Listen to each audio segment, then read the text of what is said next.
to move right on to our next speaker, who is I'm excited to meet, by the way. His name is Arthur Marara. Now, Arthur is an attorney, is an author. It's a wonderful way. An author who is an author. It's wonderful. A speaker and a coach. Arthur is a Superior Court attorney, and was admitted as an attorney, conveyancer, and notary public by the High Court of Zimbabwe and registered by the Law Society of Zimbabwe in 2009. Arthur is a celebrated author, I like that, who has written books that are being used in primary and secondary schools in Zimbabwe. He's a phenomenal keynote speaker.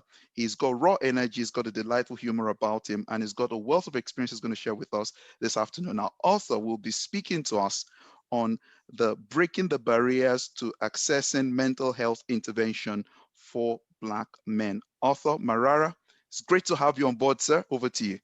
Thank you so much, Inga. Guys, can you just kindly confirm if you're able to hear me loud and clear? Ethel, you're looking awesome, eh? And congratulations on this wonderful event. I'm so excited about what you're doing. Pastor Nick, I really enjoyed the conversation.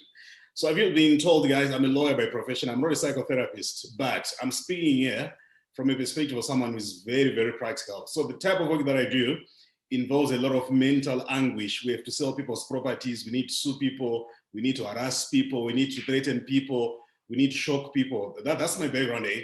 So I've really seen things from a different perspective. But most importantly, my life as well as a speaker and dealing with people almost every day has taught me one thing that I all want us to understand. People have issues. And I need to stress this point. People have issues.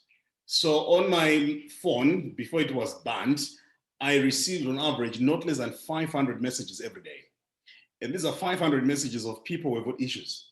So one of the things that I need to stress, I had to talk about pastors committing suicide. I know of a couple of them who have actually committed suicide in Zimbabwe. Guys, before you assume any designation, any title, whether pastor, prophet, super prophet, arch whatever, you are a human being. I need to stress this point. You are a human being first, before a title. So before I'm a lawyer, I'm a human being. Before you're a prophet, you're a human being. Before you're even a counselor, you're a human being.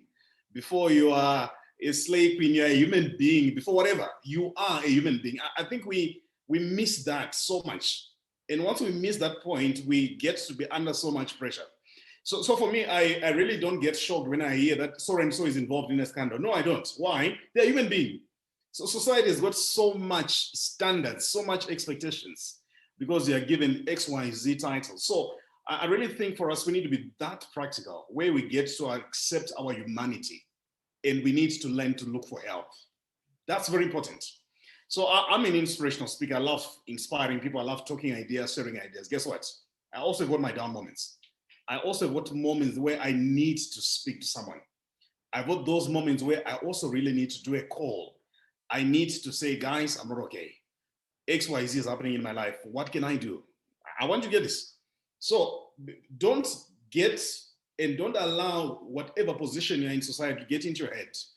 This is the main reason why people are not getting for help. Why? Because what are people going to say? Because people look up to me. Dude, the reason why people look up to you is because they actually think your things are happening. And in order for you to be more useful, you rather go and get help so that you can help other people. So for me, I really think what Ethel is doing and with the wonderful team is quite a phenomenal exercise where you're reaching out to people. For a long time, the focus has been so much on ladies, women, but we neglect that ye, the men, also matters. His mental well-being also matters. You'll be shocked the expectations that society put on us as men. So you need to look handsome, you need to go to a barber shop, you need to provide for her.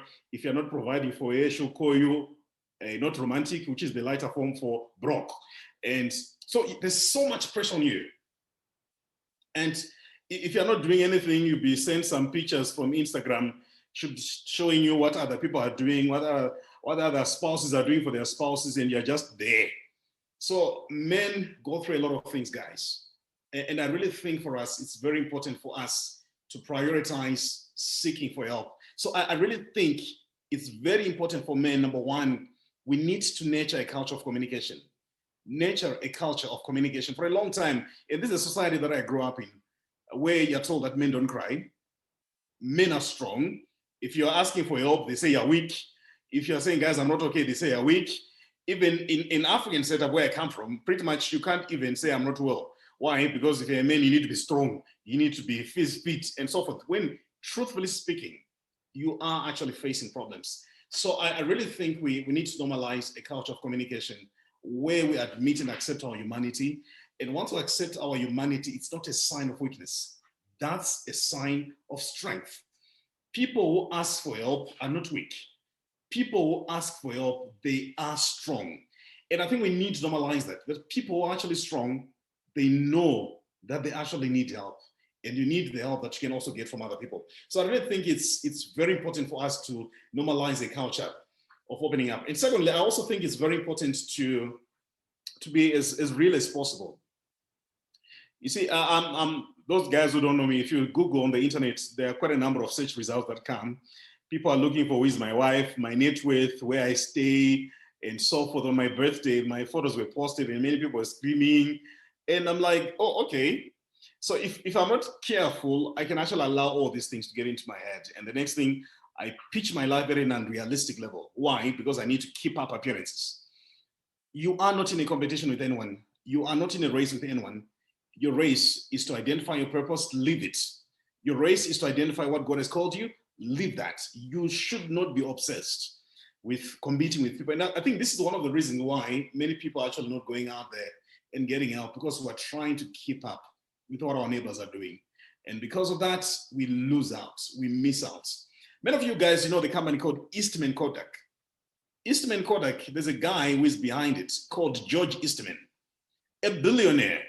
He committed suicide after doing some wonderful things, sponsoring university libraries, massive philanthropic works. The guy commits suicide. So it's not like people don't have money. You know, there's a time where you realize, no, this is actually meaningless. But this is the reason why I'm saying people have issues at a spiritual level. Jesus was meeting every day with people with issues. And that's why I really want us to make this a habit where the same way if you're not healthy, dentally, you see a dentist. If you're not okay mentally, see someone who can help you that. So I also think, like what I think Pastor was talking earlier on, the church is full of judgmental people. And I don't know why. We're full of people already. And I think it's also very important for us to nurture an environment where we surround ourselves with people who are not quick to judge us. People who are quick to listen to our stories. People who are ready to assist us. People are also happy to hear us and to challenge us. That's what I also think is very important. Then I also think it's very important for us not to be afraid of what people are going to say about you. Whether they like it or not, you're not going to stop people from thinking what they want to think. As a matter of fact, you might as well just accept that people are going to think whatever that they want to think. Embrace that, make that normal, and guess what? Live your life. And for me, I think many people are missing it because we try to moderate what people are going to think about us. But the point that I need to close in, I'm a lawyer, I charge by the second, by the way. I need to close by this point. Guys, a healthy man is an asset to his family. And a healthy man mentally is a liability. There is no peace in the absence of mental wellness. And I really think it's very important. If you want to see happier families, happier relationships, happier marriages, I think we need to normalize mental wellness. We need to normalize a culture of going out there and seeking for help, regardless of the fact that people may not necessarily like what you're doing. It's not about what people are going to like. It's about being as realistic as possible. By the way, you only have got one life. Take care of it. Wow. Thanks for that, Arthur. Well, thank you. If I may just put a pinch of salt to what you've done. What you have done is to bring the very raw practical dimension to every wonderful set of points that our other speakers have said. And in the true spirit of being a lawyer, what you have done is to eloquently nailed the argument into our hearts. Yeah. Thank you. In a very powerful and succinct way. Thank you very much for that, Arthur. We very much appreciate you. Again, as we roll on, I can see, first of all, Arthur, let me let me say what the chat is saying back to you in a second or so. People have kind of taken your quote that says, "We are human. The titles actually get in the way of our humanity." Thank you Yeah. very much for saying that. Thank you so much. Thank you. And that was a very critical point, and that's one of the strong emphases we've had so far today: embracing our humanity and not allowing titles to curtail the expression of our humanity. But the second thing, which was alluded to what you said, is that we live in the information age. You're right.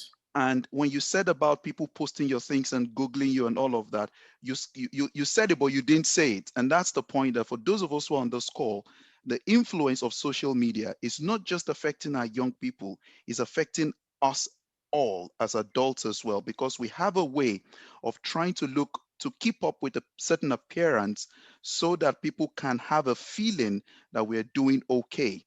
Right. Trying to do that, we may end up short-circuiting our own mental health in the process. Thank you very much, Arthur. Even though you Thank you did so much. not say that explicitly, I'm only implicitly taking it out from the wonderful thoughts that you've shared. So thank you. We appreciate you, sir, for that. Thank you so much. We're going to move on. And by the way, if you have any questions, please post in the chat. If you feel triggered by any points that have been raised so far, please reach out for help. And if you have any specific questions directed to any of our amazing speakers so far, kindly put it in the chat, put an @ in front of it. So you can say @Author, for example, and post your comment or post your question so that we know it's directed to Author. And if it's an open one, by all means, please